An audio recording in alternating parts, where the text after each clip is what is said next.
Olá, seja bem-vinda, seja bem-vindo a mais uma aula sobre o CyclePy. No vídeo de hoje, pretendo introduzir um assunto novo, que é falar de um componente do qual eu ainda não abordei detidamente nas aulas anteriores. Eu cheguei a mostrar uma vez, mas eu não expliquei muito e agora eu pretendo dar alguns detalhes adicionais. A motivação para essa aula é a seguinte: alguém pode perguntar, pô Marcos, você só vai falar de componente de texto e de teclado? Você não vai falar sobre os outros assuntos? O CyclePy tem uma porrada de componentes e você só fala disso? E quem trabalha com tarefas em que envolve o uso do mouse e o clique do mouse e o rastreamento do mouse e de sua respectiva posição nos eixos horizontal e vertical da tela, né? Você não vai falar sobre isso? Então a minha ideia é começar a falar sobre outros componentes agora. Eu pretendo falar sobre o componente de mouse hoje de uma maneira bem introdutória e estender esse conteúdo por mais algumas aulas, não sei exatamente quantas aulas subsequentes, e depois pretendo ir passando para outros componentes, né? Porque eu falei realmente muito sobre componente de texto e de teclado, porque eu estudo memória e numa tradição mais verbal, em que são os componentes mais importantes para mim e para quem trabalha nessa área. Mas vou tentar falar um pouquinho sobre o componente de mouse.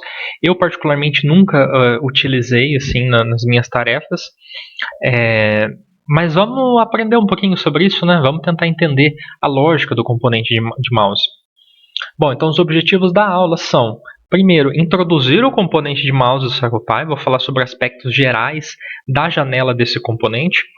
E também quero mostrar como deixar o cursor visível e ou invisível durante a tarefa, né?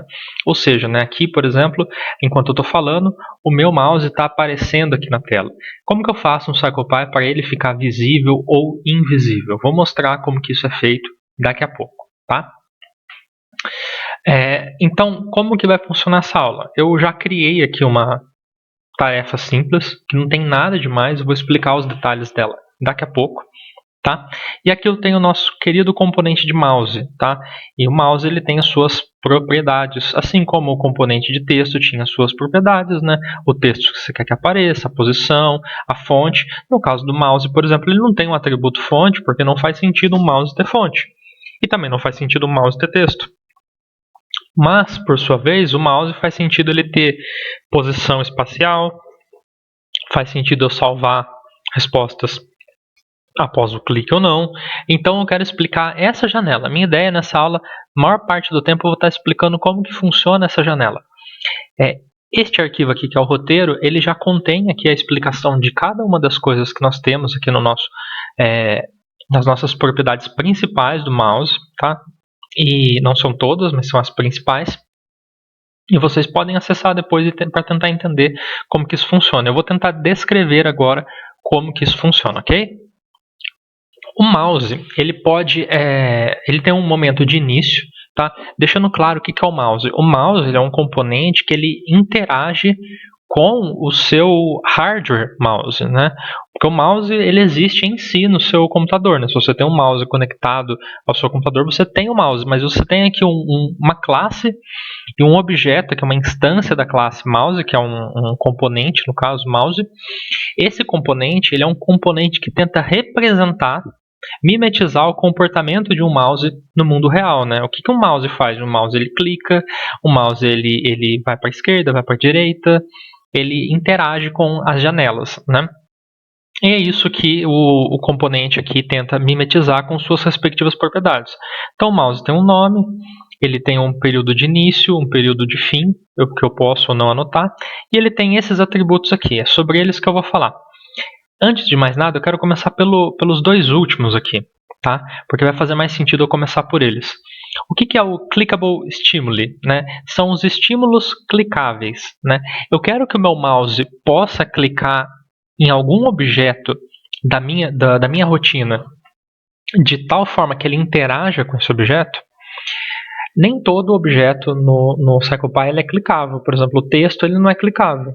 Mas uma forma geométrica é clicável e uma imagem ela é clicável também. São dois exemplos, não são os únicos.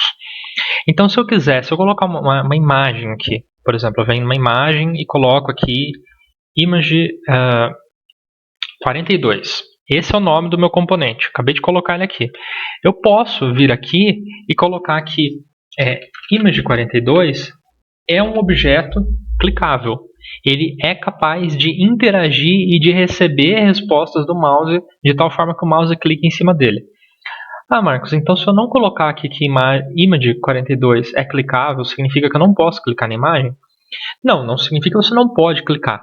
Significa que o CyclePy não vai estar configurado para responder e interagir mediante essa resposta. Você vai clicar e não vai acontecer nada. Agora, se eu coloco ele aqui, eu posso salvar, eu posso executar ações a partir desse clique.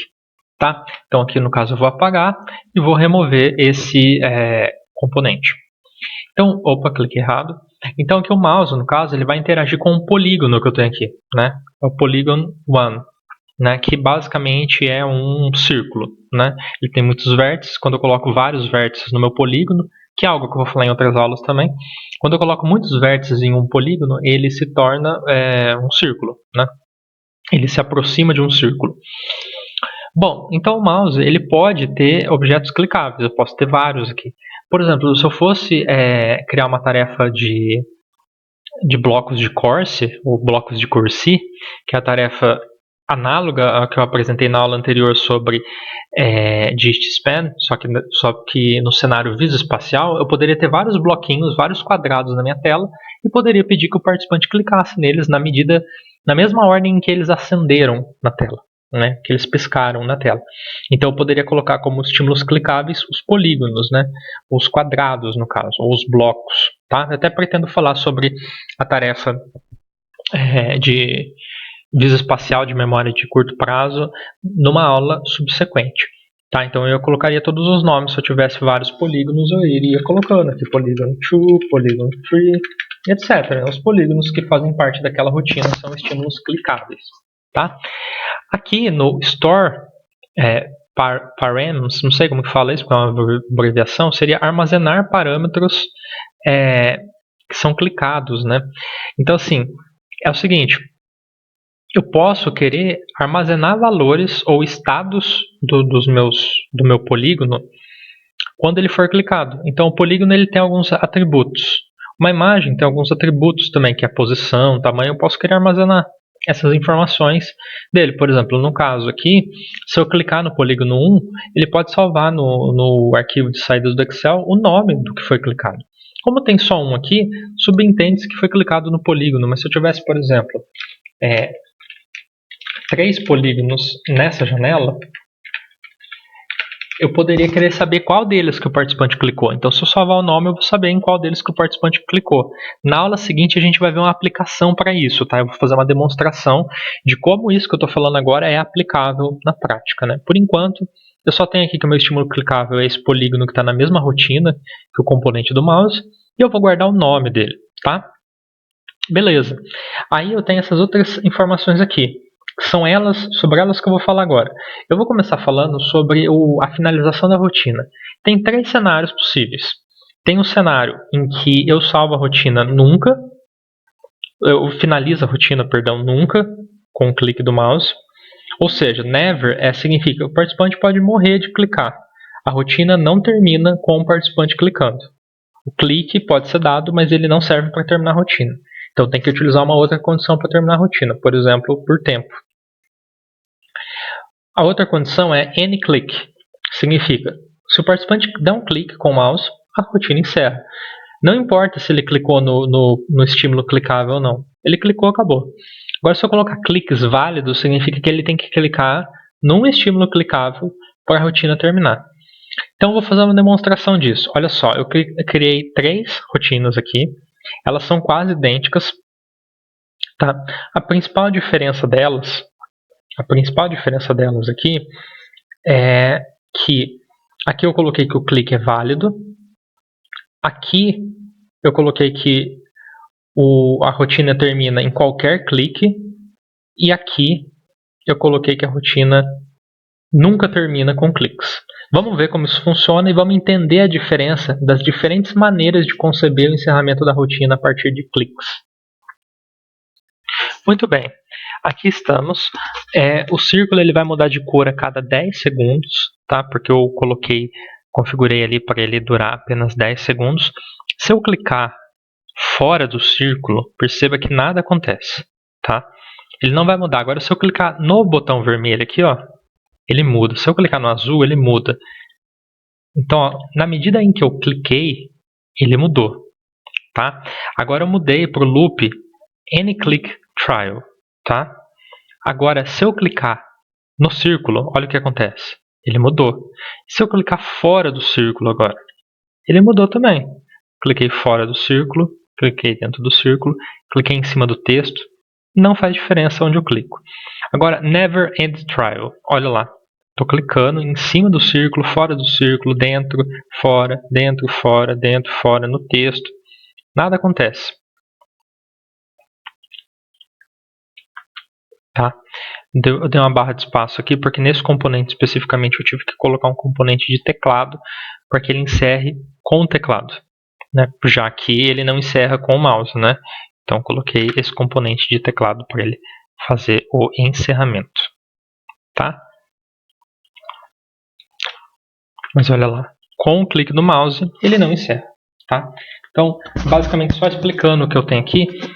Eu tenho o polígono, ele está sendo controlado, a cor dele está sendo controlado por um arquivo do Excel, que são as cores, as quais eu não mencionei antes, mas isso não vem muito ao caso, porque as cores são só para vocês verem como que os estímulos estão avançando ou não a partir do meu clique. Então perceba que quando eu coloquei o cliques válidos, se eu clicar no objeto que é clicável, ele avança e ele termina a rotina. Aqui, na rotina do meio, aqui no loop do meio, se eu clico em qualquer lugar, independentemente se seja um estímulo clicável ou não, e na verdade eu nem tenho um estímulo clicável, ele avança. Não importa o que eu faço. Eu cliquei e ele está avançando. E aqui nesse último loop, tá never aqui, eu posso morrer de clicar que ele não vai terminar. Então isso já explica o que eu vou escolher aqui. Eu quero que a minha tentativa seja encerrada a partir do clique? Sim ou não? Se sim, não é a primeira opção, não é a opção never. Tem um estímulo específico onde ele deve clicar, ou um conjunto de estímulos? Pode ser, por exemplo, eu posso ter 3 estímulos na tela e só um deles é a resposta correta. Mas eu quero que ele clicando em qualquer um deles, seja a resposta correta ou incorreta, a tentativa termine. Então eu vou colocar clique válido e vou colocar o nome de todos os componentes ali em que ele pode clicar. Isso vai ser visto mais detidamente na próxima aula, tá? Já na próxima aula eu vou falar sobre isso. Agora, se eu não quiser que ele termine a tentativa, eu quiser que alguma outra coisa controle o final da tentativa, é o never, tá? Simples assim. Muito bem, então eu já falei sobre como terminar a rotina a partir do clique, né? Agora eu vou falar sobre como salvar o estado do mouse, né? O estado do mouse ele é salvo como atributos que chama nome do componente. Se o componente chama mouse, vai ser mouse.x e mouse.y. Se ele chamar João, vai ser João.x e João.y. Basicamente, x e y são as coordenadas cartesianas de onde o mouse estava localizado na janela, o cursor do mouse, perdão, né, onde ele estava localizado na janela, num determinado momento. Qual momento é esse? Bom, aí vai depender de qual é a minha situação. Se tiver marcado final é uma coisa, on click é outra coisa e ever frame é outra coisa. E o never é outra coisa, na verdade. São 4 opções aqui. Então é o seguinte, se o participante marcar a opção final, onde que ele marca isso? Aqui, ó. Eu quero que salve o estado do mouse no final. Então, quando terminar a rotina, quer por um clique, quer por final de tempo, né, é no final que ele vai determinar onde que o mouse estava no momento em que acabou a rotina. No on-click é quando ele clicou. Ele clicou onde que o mouse estava no momento do clique. Every frame é a cada nova atualização da tela. A tela vai atualizando momento a momento para que você veja imagens sequenciais, dinâmicas e não imagens estáticas, né?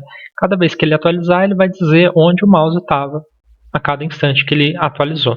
E o never, ele nunca vai aparecer isso.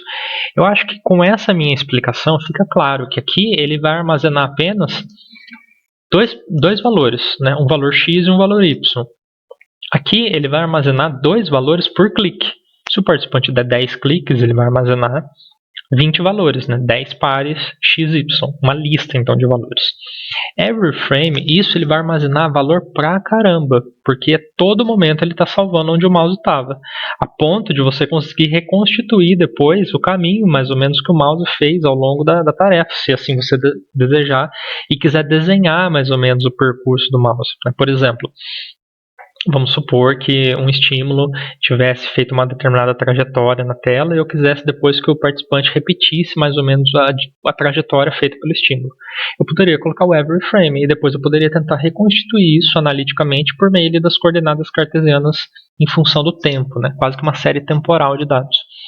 Então esse daqui ele consome muito mais memória, porque ele vai ter que salvar muito mais coisas momento a momento, enquanto que esse daqui ele salva pouca coisa e aqui no never ele não salva nada.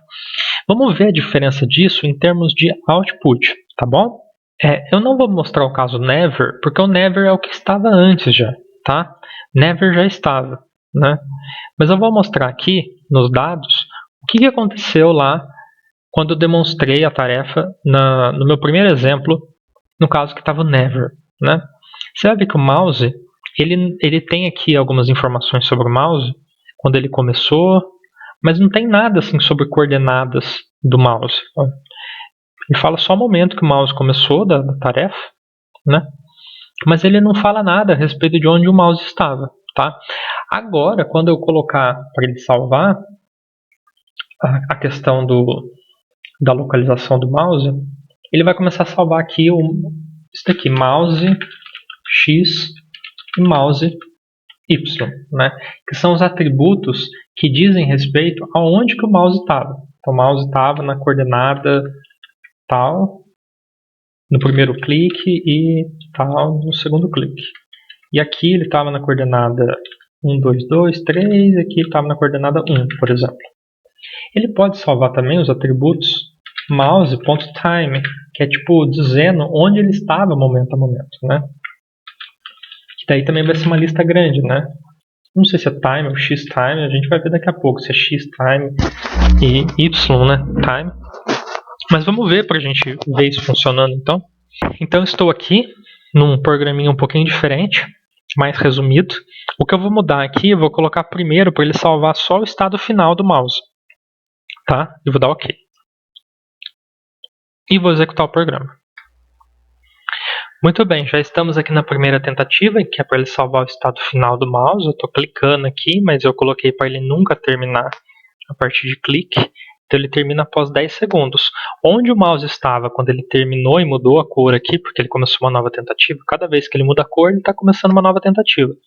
É o local do mouse agora, do cursor agora, que ele tem que salvar. Tá? Estou falando mouse o tempo todo, gente, mas quando eu falo mouse, subentendam aí cursor, tá? Então, ó, vou colocar ele aqui agora, em cima do círculo branco. Mudou de cor, vou colocar em outro lugar.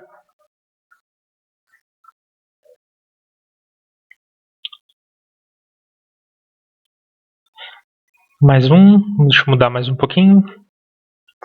Já está acabando porque não são tantas rotinas assim, acho que são umas 6 ou 7 rotinas de círculos. Já deve estar no final. Olha lá.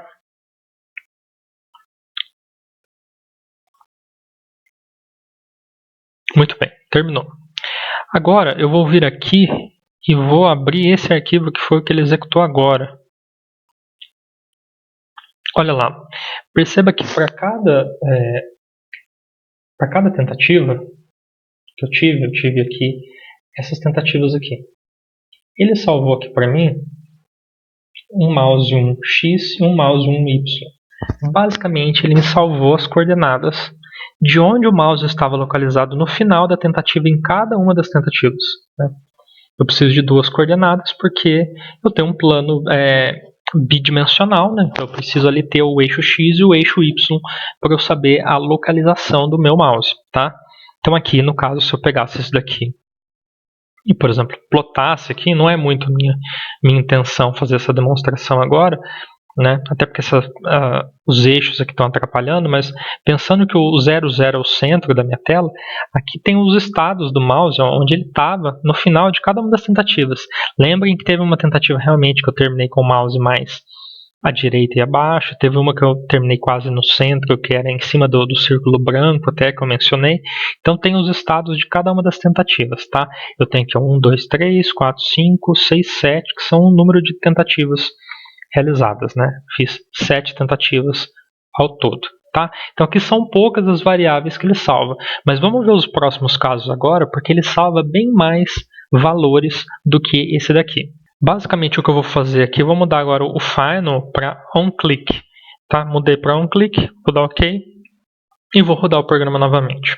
Salvar aqui, rodar novamente. Então estamos aqui novamente, ó, tô clicando. Em tese, cada um desses cliques ele deveria salvar. Estou clicando em cima do círculo. Perceba que eu posso clicar em cima do círculo, porque ele está aqui que o polígono, né, polígono 1, ele é clicável. Só que ele não encerra a tentativa de eu clicar nele, né? Então, estou clicando aqui e, em tese, cada clique ele deveria salvar a posição do meu mouse, né? Onde que o mouse estava quando eu decidi dar um clique, quando eu emiti uma resposta, né? Porque eu poderia, por exemplo, ver um conjunto de círculos ou de quadradinhos pequenos aqui na tela que piscam rapidamente e somem. Eu poderia pedir para o participante clicar em todos os lugares em que apareceu um quadrado, uma tarefa. Não sei por que eu faria isso especificamente, mas seria um tipo de tarefa, né? Ó, quais lugares que apareceu um quadradinho agora há pouco? Eu vou clicar, apareceu um aqui, um aqui, um aqui, um aqui. Eu poderia ter uma medida de acurácia ou de erro, né? Quanto menos erro, mais acurado o participante foi, tá? Então, terminamos. E com isso eu vou abrir novamente agora o meu arquivo de saídas, que é esse último aqui. Olha lá. Perceba que agora a gente tem mudanças, tá? Vamos ver quais são as mudanças aqui. Olha só. Agora ele salvou muito mais coisas. Ele salvou tudo isso daqui. Vamos tentar entender. Mouse 1x, ele vai salvar agora uma lista de coordenadas. Então, todas as vezes que eu cliquei na primeira tentativa, eu cliquei 1, 2, 3, 4, 5, 6, 7, 8 vezes. Se eu tenho 8 coordenadas x, eu tenho que ter 8 coordenadas y também, porque foram 8 cliques. 1, 2, 3, 4, 5, 6, 7, 8. Perfeito, ele salvou aqui todas as coordenadas, né? Aqui vai ter tentativa que eu cliquei menos vezes, eu cliquei 1, 2, 3, 4, 5, 6. Então, ó, foi bem variável o número de cliques que eu dei em cada uma das tentativas, tá? Ele salva, além disso, além do mouse .x e .y, ele está salvando aqui o mouse left button e mouse mid button e mouse right button. Basicamente, ele está me dizendo, ele está me dando listas aqui dizendo, olha, você deu cliques, mas qual botão foi clicado? Então, como aqui está tudo 1, está dizendo que os 8 cliques que eu dei aqui foram com o botão esquerdo. Os 8 cliques aqui, nenhum foi com o botão do meio e nenhum foi com o botão direito. Eu acabei não testando outros botões, mas eu poderia ter ficado clicando botão esquerdo, direito, meio, esquerdo, direito, meio. E aí ele apareceria alguns uns aqui e alguns uns aqui, né? É isso que essas variáveis fazem. Nesse caso aqui, como eu só usei o botão esquerdo, aí não faz muita diferença, eu poderia simplesmente ignorar essas variáveis. Mas de qualquer modo elas estão aqui. Se for útil para mim pedir que o participante clique com o botão direito em um caso e com o botão esquerdo em outro, isso aqui vai ser útil para mim, esses atributos left button, mid button e right button. Além disso, ele está salvando aqui mais duas variáveis. Essa variável time, ele me diz o tempo em que o participante deu os cliques dele. Então ele deu o primeiro clique aos 5.34, e depois aos 5.85, 6.18, 6.55 e foi dando aqui até 9.60, foi quando ele deu o último clique, tá? E aqui ele dá o tempo para cada um. Então o tamanho dessa lista aqui, o tamanho de todas essas listas vai ser idêntico. E eu posso parear, né? Eu posso parear as coordenadas do x com o y, com o tempo em que isso foi clicado, com qual botão foi clicado e assim por diante. E aqui ele também armazena quais foram os estímulos que foram clicados, que é o mouse 1.clicked_name. Né? Então, por exemplo, na primeira tentativa eu dei uma porrada de cliques e foram todos fora do polígono. Na tentativa 2 eu já comecei a clicar freneticamente o polígono, né? Cliquei nele 5 vezes. Aqui também eu cliquei 5 vezes, na última tentativa eu não cliquei nenhuma. Então aqui ele salva, né? Onde que foi dado o clique. Isso pode ou não ser útil, dependendo da tarefa que eu estou fazendo, tá bom? O que é importante eu falar aqui, que eu não falei ainda, é esse mouse.time, né? Que time que é esse daqui? Eu preciso ter em mente que quando ele salvar o tempo, eu tenho que marcar aqui, tempo em relação ao quê? Em relação ao experimento. Se eu tiver 20 rotinas, ele vai estar calculando o tempo em relação a lá quando começou o experimento. Se o meu componente de mouse começa atrasado, aqui não é o caso, aqui ele começa com 0. Mas e se ele começar a contar só depois de 5 segundos? Aí faria diferença eu colocar rotina ou mouse onset. Nesse caso específico que eu estou utilizando aqui não faria diferença, porque o mouse onset e o routine é ao mesmo tempo, porque é 0 segundos. Mas eu posso escolher a partir de qual momento que eu vou contar. Dependendo do caso, se o participante pode começar a emitir uma resposta só após 2 segundos, por exemplo, só após 2 segundos o participante pode começar a responder. Talvez seja mais interessante eu colocar tempo em relação ao início do mouse, porque aí eu consigo ver a latência, né? Quanto tempo que o participante demorou para emitir uma resposta, em função do momento a partir do qual ele poderia responder, né? Agora, em alguns casos, eu posso colocar, por exemplo, no início da rotina. Por quê? Porque eu quero ver se o participante emitiu respostas num período que não era para ele responder ainda. Ele estava respondendo quando o estímulo nem estava na tela, né? Por exemplo, eu tenho um intervalo ali, o polígono demora um tempinho para começar a aparecer. O participante só deveria responder clicando no polígono após 2 segundos. Então, todas as respostas que ele deu antes de 2 segundos são respostas inválidas. Nesse caso, eu deveria colocar tempo em relação ao início da rotina, porque daí eu consigo medir aqui, né, as respostas que ele está dando, tá bom? Que mais? Deixa eu voltar aqui aos meus atributos, né?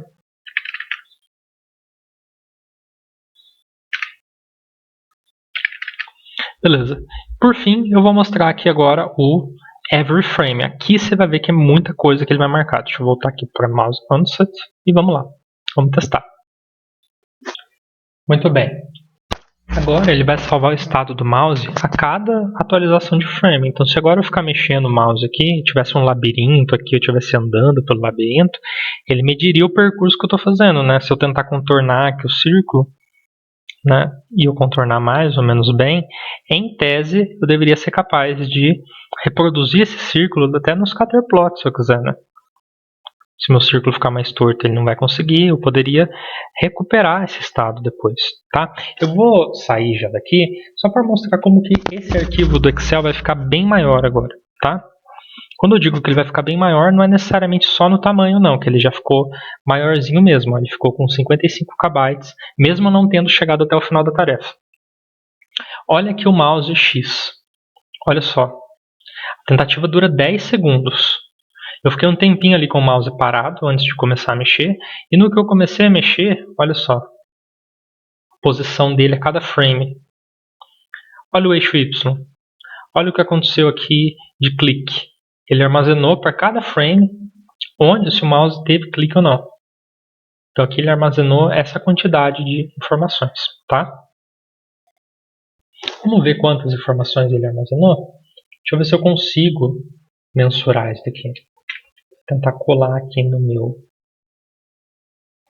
arquivo do Python. X é igual a... Tá, vamos ver se vai dar certo.